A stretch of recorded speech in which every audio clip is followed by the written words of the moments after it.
이 모든 임상 데이터를 기준으로 해서 기술 이전을 기대를 하고 있고, 유럽 기준으로 4천억에서 5천억 원 정도 수준으로 기술 이전이 될 것으로 보여지고 있고, 굉장히 큰 파이프라인 규모다라고 보시면 되겠습니다. 국내 주식 실시간 정보, 야간 미국 주식 브리핑, 전부 무료.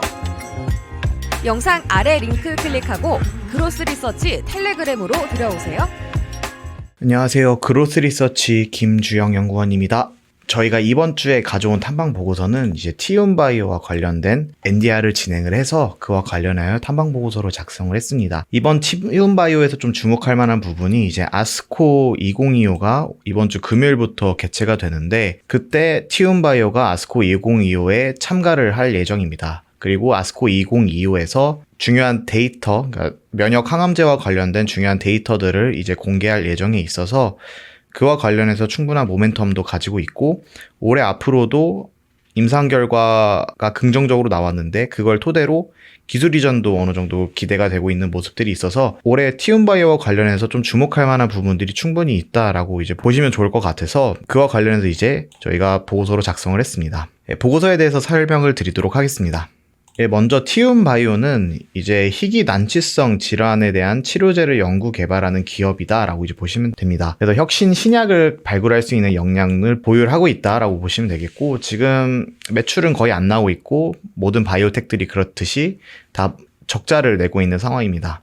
그래서 티움바이오나 뭐 다른 바이오텍들을 보실 때 중요하게 보실 만한 것들은 적자에 비해서 이제 현금이 얼마나 가지고 있는지, 이런 부분들을 좀 주목하시면 좋은데, 티움바이오 같은 경우에는 저희 보고서에 좀 자세하게 해놨는데 내년까지는 충분히 자금 조달 이슈는 크게 없을 것 같다라고 이제 보여지고 있는 상황입니다. 그래서 이제 대표이사가 이제 지분을 35% 정도 들고 있고, 최근에도 추가적으로 지분 인수를 하면서 시장에서 그런 부분을 좀 주목하는 부분들이 있었던 것 같습니다. 그래서 이 회사 같은 경우에는 주요한 파이프라인이 한 3개 정도 이렇게 있습니다.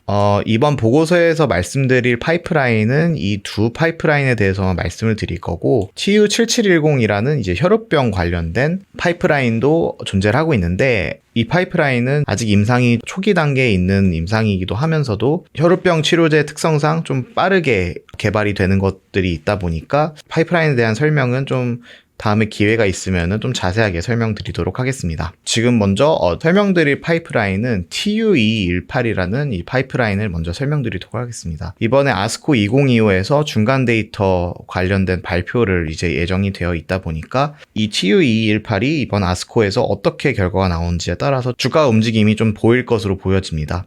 그래서 그 부분을 좀 주목해 보시면서 TU2218에 대한 설명을 시작하겠습니다. TU2218은 이제 종양 미세 환경의 면역 억제를 유발하는 이 TGF-베타 그리고 VEGF를 동시에 억제를 하면서 기존 면역 항암제 반응률을 한계를 극복하고자 만든 이중 타깃 경구용 면역 항암제 후보라고 이제 적어놨는데, 쉽게 말씀드리자면은 이 기존에 있었던 면역 항암제 머크에서 개발한 이제 키트루다라는 면역 항암제가 있는데, 이 키트루다는 대체적으로 반응하지 않는 환자들이 이제 다수 존재한다는 게 한계점으로 작용을 하고 있습니다. 그래서 이 키트루다를 맞더라도 암이 줄어들지 않는 사람들이 많이 있는데, 이러한 낮은 반응률을 극복하기 위해서 여러 기업들이 이제 병용으로 치료를 하게 됩니다. 그 중 하나가 이제 이 TU2218이라는 파이프라인이 티움바이오에서 개발을 시작하게 된 파이프라인이라고 보시면 되겠습니다.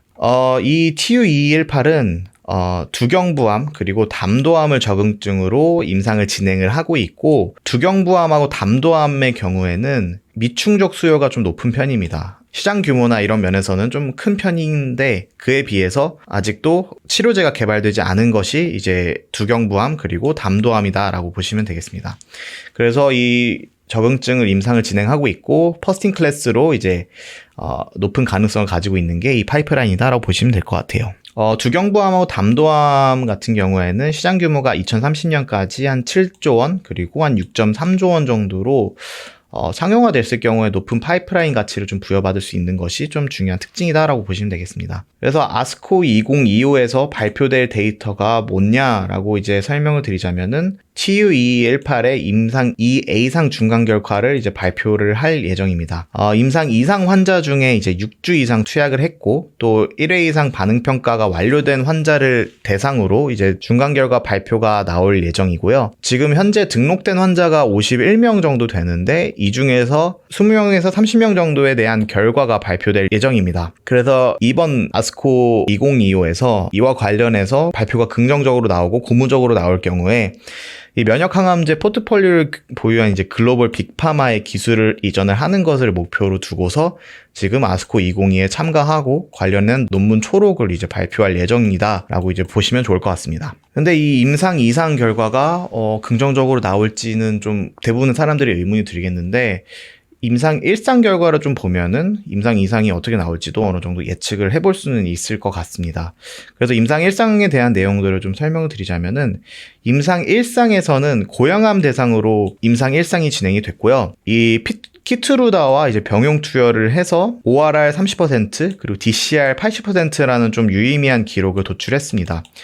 이 ORR 30%, DCR 80%가 뭔지에 대한 설명은 아래에 좀 적어놨는데 객관적 반응률이 ORR이라는 것이고요. ORR이 30%가 됐다는 것은 전체 환자 중 종양 크기가 일정 수준 이하로 축소된 환자의 비율이 30%에 달한다는 것을 의미하는 게 이 객관적 반응률 ORR 30%다라고 보시면 되겠습니다. 키트루다 병용 투약을 했을 경우에는 ORR이 한 16% 내외 정도로 달했던 거에 비해서 꽤나 긍정적인 결과가 나왔다는 것이 주목할 만한 부분이고요. 질병 통제율 DCR 80%라는 것도 꽤 중요한 고무적인 결과다라고 보시면 되겠습니다. 이 DCR 80%라는 것은 전체 환자 중에 80%가 암이 줄어들었거나 진행이 안 되고 이제 유지 중이다라는 의미입니다.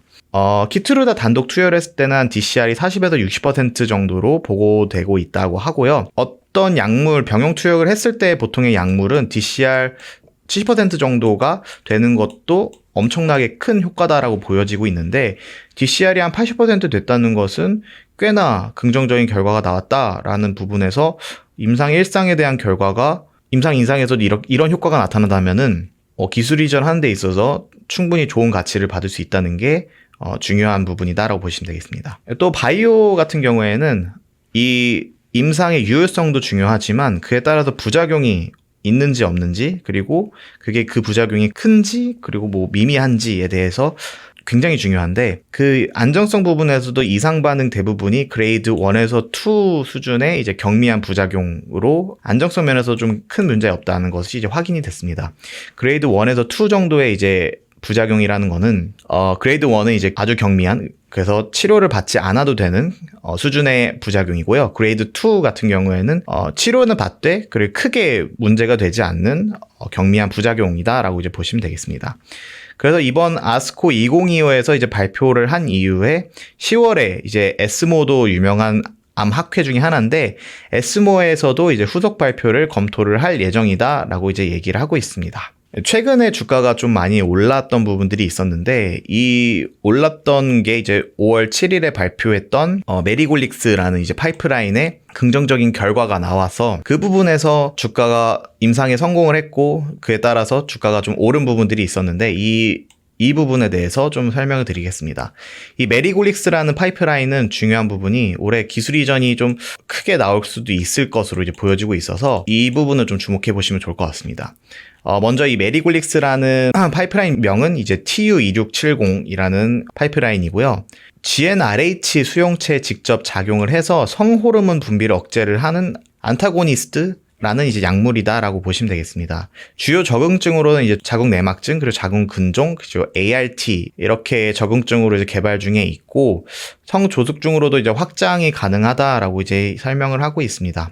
그래서 이 해당 질환들에 대해서 어느 정도 느낌이 오셨겠지만 이제 여성 호르몬의 과도한 분비가 이제 주요 병리 기전인 이제 질환입니다. 그래서 여성 호르몬을 과도하게 분비를 하는 것을 막아주는 게 이 메리골릭스의 특징이다라고 보시면 되겠고 파이프라인의 시장 규모 측면에서도 이제 자궁 내막증 같은 경우에는 30년까지 GnRH 아고니스트 중심의 치료제에서 GnRH 안타고니스트 중심으로 시장이 개편될 것으로 기대가 되고 있어서 시장 성장성 면에서는 충분히 큰 파이프라인이다라고 보시면 되겠고, 자궁근종이 이전까지는 수술을 통해서 치료를 받았었는데 약물을 통해서 치료를 받는 수요가 이제 증가를 하고 있는 부분들이 있고, 그래서 그에 따라서 매년 한 10% 정도까지 성장할 것으로 보여지고 있는 게 이 자궁근종과 자궁내막증 시장이다라고 보시면 되겠습니다.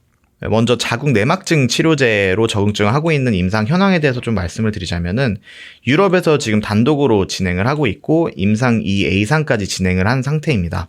기존 치료제 같은 경우는 아까 말씀드렸다시피 GnRH 아고니스트 기반의 치료제입니다. 그래서 이 치료제 같은 경우에는 문제점이 이제 폐경 레벨 이하로 호르몬을 과도하게 조절을 해서 골밀도를 감소를 시켜서 환자들이 나중에 골다공증과 같은 질환을 앓게 될 수 있는 가능성이 높아지기 때문에 그런 부분에서 부작용이 좀 존재를 했습니다. 그래서 이런 부작용이 존재를 하다 보니까 여러 이제 바이오텍 업체들에서 경구용 GnRH 안타고니스트로 이제 치료제를 개발을 시도를 하고 있는 게 지금 현재 추세입니다. 이제 현재 상용화된 치료제는 에브비의 이제 엘라골릭스 그리고 레루골릭스가 이제 있는데, 이제 각각 저용량에서 이제 낮은 반응률을 좀 보이고 있고, 레루골릭스 같은 경우에는 이제 단일 용량만 존재한다는 점에서도 한계점이 존재하다 보니까 이 회사의 것은 이제 반응률도 높은 편이고, 그리고 용량도 여러 개로 나오고 있다는 점에서 베스트 인 클래스로 목표로 이제 개발을 하고 있다라고 보시면 되겠습니다. 그래서 관련한 내용들은 저희가 자료를 이렇게 많이 넣어놨습니다. 이거는 메리골릭스와 다른 경쟁 약물들을 비교한 자료이고요. 그 GnRH 아고니스트의 치료제와 그리고 안타고니스트 치료제의 특징을 이제 보여주는 게 이 아래 자료에 있으니까 한번 참고해 보시면 좋을 것 같습니다. 그래서 임상의 지금 현황들에 대해서 말씀을 또 다시 이어서 드리자면은, 유럽에서 말씀드렸다시피 자궁내막증 임상 2A상이 결과가 나온 상태이고 임상에 이미 성공을 한 상태입니다. 그래서 이 주평가 지표라고 하는 이제 프라이머리 엔드 포인트를 얘기를 하는데, 이 프라이머리 엔드 포인트에서 평균 월경통 정도를 이제 설문 방식으로 수치한 방식입니다. 이때 이 프라이머리 엔드 포인트에서 긍정적인 결과가 나왔던 게 이 메리골릭스의 임상 데이터다라고 보시면 되겠습니다. 평균적으로 이제 월경통을 가지시는 분들의 기저 점수를 이제 6에서 7점 정도로 이제 보게 되는데, 이 고통을 줄인 게 메리골릭스를 투약을 하면서 이 고통을 줄인 부분에서 좀 유의미한 통증 개선을 보이면서 이제 임상에 성공했다라고 이제 보시면 되겠습니다. 특히나 좀 주목할 만한 부분은 이 평균적인 점수가 마이너스 6.2점 정도 감소를 하면서 6에서 7점에서 마이너스 6.2점 감소한 부분으로 보면은 거의 0에 가까운 통증 수준을 보였다는 점이 되게 긍정적인 부분이다라고 이제 보시면 좋을 것 같아요. 그래서 아래가 지금 임상 2A상의 데이터인데, 이게 그 위약군 플라시보, 아무것도 없는 플라시보 약물을 투여했을 때의 그 고통의 정도가 줄어든 정도이고, 이 메리골릭스 이제 용량에 따라서 서로 다 다른데 모든 면에서 유의미하게 줄어든 것이 이제 확연하게 보일 정도로 메리골릭스 이상이 성공했다라고 이제 보시면은 좋을 것 같습니다. 또 특히나 좀 중요할 만한 부분은 이제 부작용이나 안정성 측면에서 중대한 부작용이 없음이 이제 보고가 됐으며, 가장 흔한 부작용 정도 이제 안면 홍조 정도 있는데, 그것은 모든 약물에 대해서 다 나타나는 거다 보니까 크게 문제가 되지는 않을 것으로 이제 보여지고 있는 상황입니다. 그리고 또 이제 성호르몬 같은 경우에도 아까 말씀드렸던 GnRH 아고니스트 같은 경우에는 폐경 레벨까지 성호르몬이 감소되는 것이 주요한 특징이었는데, 이 약물에서도 일정 수준 이상의 성호르몬이 나타나게 되면서 골밀도 감소를 야기하지 않는 적정 수준에서 이제 감소하는 것을 확인이 되다 보니까 다른 약물에 비해서도 충분히 반응성도 좋고 또 안정성 면에서도 충분히 좋은 효과들이 나타나기 때문에 이 부분에서 봤을 때 충분히 좋은 결과이며 앞으로도 기술 이전하는 데 있어서 좋은 결과가 나타낼 것으로 이제 보여지고 있습니다. 이번에 최근에 주가가 올랐던 주요한 요인은 이 임상 결과가 발표되면서 나타난 건데, 이 자궁근종을 한국에서 진행을 했습니다. 이제 대원제약의 기술 이전을 한 파이프라인이고요. 국내 임상 2상에서 주평가 지표를 달성을 하면서 임상에 성공했다고 이제 발표를 했습니다. 주평가 지표는 이제 말씀드렸던 프라이머리 엔드포인트 주평가 지표는 출혈 정상화 달성률이라고 이제 보시면 되겠는데, 이제 월경줄의 과다 출혈 환자가 정상 출혈 수준으로 돌아오는 정도를 이 출혈 정상화 달성률이다라고 이제 보시면 되겠습니다.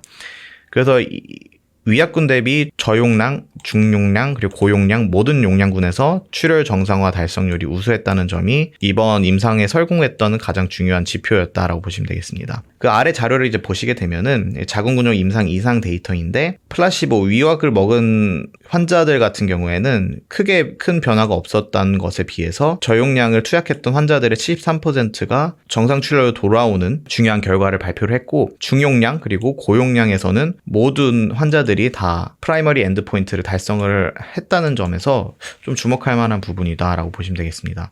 그래서 이 정도의 결과를 나타내는 것은 많이 없다고 얘기를 하는데, 이 부분에서 확실하게 유효성이 검증됐다는 점이 좀 주목할 만한 부분인 것 같습니다. 그리고 보조 평가 지표에서도 이제 좀 긍정적인 결과들을 발표를 했는데, 자궁근종 크기 자체를 마이너스 47%를 감소를 했다고 하고요. 생리 출혈이 완전히 차단될 정도의 월경 도달률 자체가 최대 100% 도달을 하면서 자궁 근종에 대한 질환 자체의 개선 가능성을 보여준다는 점에서 큰 의미가 있다라고 보시면 되겠습니다. 그래서 이 모든 임상 데이터를 기준으로 해서 기술 이전을 기대를 하고 있고, 유럽 기준으로 4천억에서 5천억 원 정도 수준으로 기술 이전이 될 것으로 보여주고 있고, 그것을 목표로 잡고 회사가 진행을 하고 있다라는 점에서 시가총액이 한 1,000억 원 정도 유지를 하는데 굉장히 큰 파이프라인 규모다라고 보시면 되겠습니다. 그래서 지금까지 저희가 티움바이오에 대한 탐방 보고서를 작성을 했고, 그와 관련해서 설명을 드렸습니다. 더 자세한 내용 저희 그로스 리서치 홈페이지와 네이버 프리미엄 콘텐츠에 올라와 있으니까 한번 확인해 보시면 좋을 것 같습니다. 시청해 주신 여러분 감사합니다.